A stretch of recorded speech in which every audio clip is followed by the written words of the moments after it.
Media మిత్రులందరూ నమస్కారం. తెలంగాణలో గత 9 నెలలుగా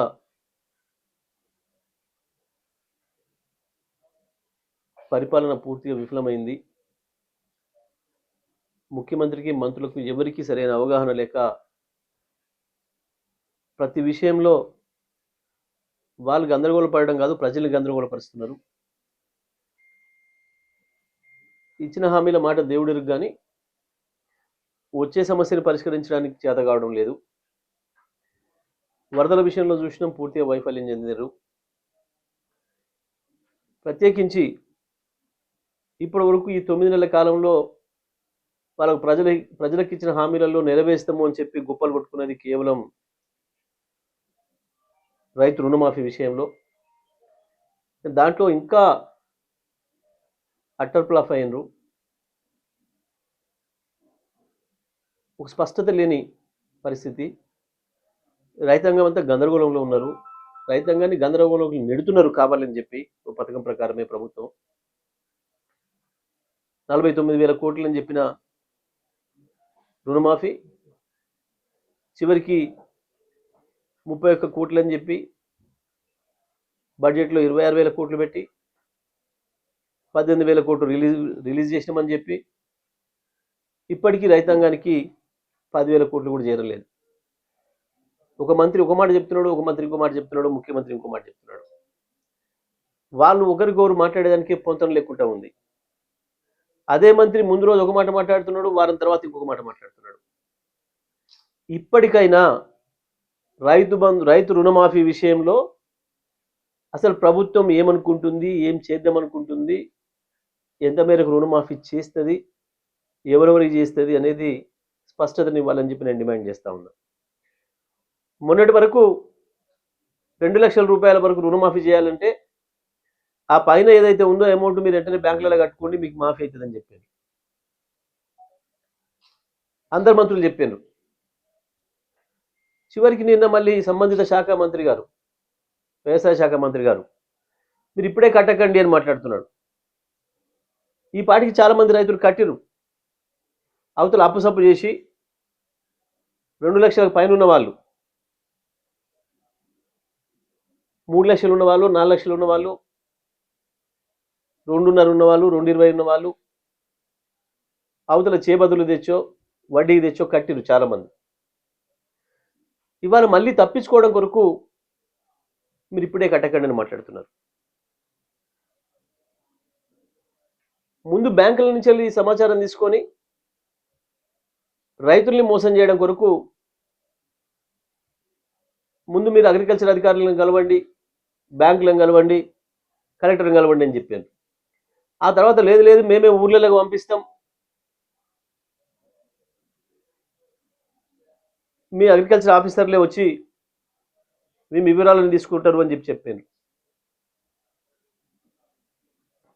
బ్యాంకులలోనేమో వాళ్ళు డబ్బులు వసూలు చేసుకునే తొందరలో 2 లక్షల పైన ఉన్న రైతులను పిలిచి మీరు వెంటనే కట్టండి, కట్టకపోతే మీకు రాదు, కడితే మీ పేరు పంపిస్తామని చెప్పి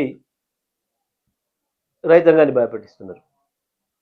ఆ రకంగా చాలామంది రైతులు కట్టిరు. ఇప్పటికి ప్రభుత్వాన్ని నమ్మి, ముఖ్యమంత్రి మాటల్ని నమ్మి, ముఖ్యమంత్రి మాటల్ని నమ్మి, ఎన్నికల ముందు నమ్మించి మోసం చేయడమే కాదు, ఇప్పుడు కూడా మళ్ళీ రైతుల్ని మోసం చేస్తుంది ప్రభుత్వం. ఇంతకంటే దుర్మార్గమైన పని ఇంకొకటి ఉండదు. ఒక ప్రభుత్వం, ఒక మంత్రి స్వయంగా ఎన్నికల ముందు ప్రజలకు ఇచ్చిన మాట విషయంలో మాట తప్పడమే కాకుండా ప్రభుత్వంలోకి వచ్చిన తర్వాత కూడా మాట మార్చి ప్రజల్ని మోసం చేయడం అనే సందర్భం మొదటిసారిగా మనం ఇక్కడనే చూస్తున్నాం. తెలంగాణలో అన్ని రంగాల్లో విఫలమవుతున్నారు. విద్యుత్తులో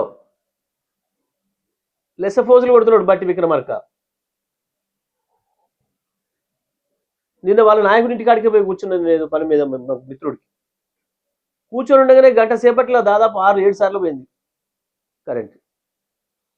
చాలా చోట్ల ఇళ్లల్లో మళ్ళీ పాత వాతావరణం వచ్చింది. 2014 కంటే ముందు ఏ రకంగానైతే కరెంటు రావడం పోవడం వల్ల బల్బులు కాలిపోవడం, ఇంట్లో టీవీలు కాలిపోవడం, ఇతర వస్తువులు కాలిపోవడం, చివరికి జనరేటర్లు కూడా కాలిపోయే పరిస్థితి వచ్చింది.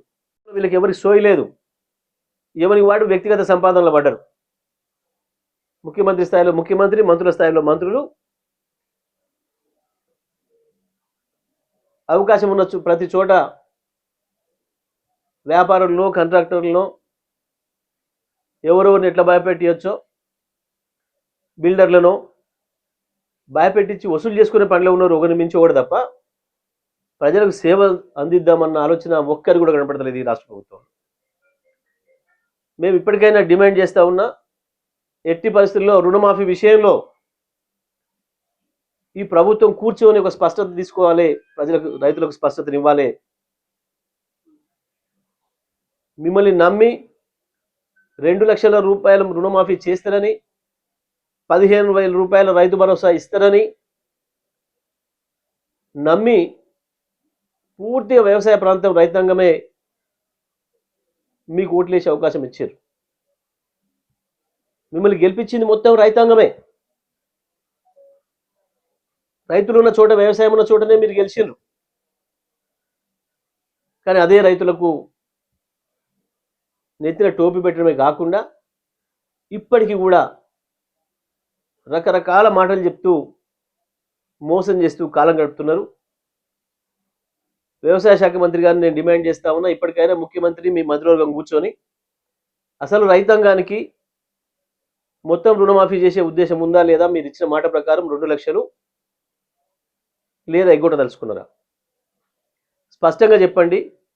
ఇదే సందర్భంలో వానాకాలం పంట చేతికొచ్చే సమయం వచ్చింది. ఇప్పటికి కూడా నా రైతు బంధు లేదు, నా రైతు భరోసా లేదు.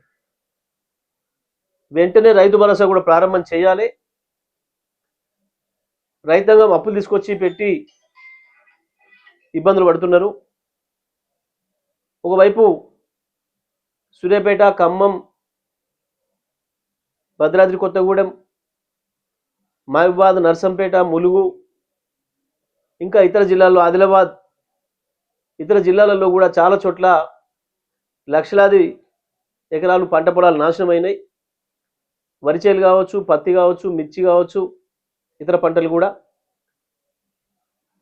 ఒకవైపు ఏం ప్రభుత్వం ఇవ్వాల్సిన పెట్టుబడి సాయం ఇవ్వలేదు, రైతులు సొంతంగా తీసుకొచ్చి పెట్టిండ్రు. ఇప్పటికీ కూడా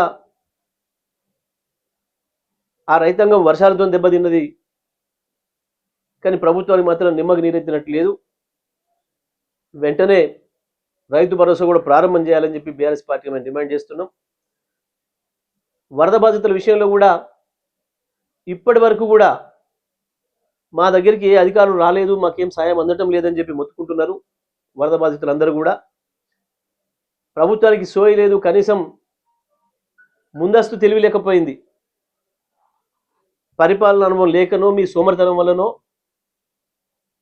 వరదల విషయంలో హెచ్చరికలు చేయలేకపోయినారు, ప్రజల్ని ఖాళీ చేయించలేకపోయినారు. తర్వాత కూడా ఇప్పటి వరకు కూడా వాళ్ళ ఇండ్లు క్లీన్ చేసుకోవడానికి కూడా ప్రభుత్వం నుంచి మద్దతు లేదు. చూస్తున్నాం ఖమ్మం బాధితులు ఏ రకంగా బాధపడుతున్నారో మహిళలు.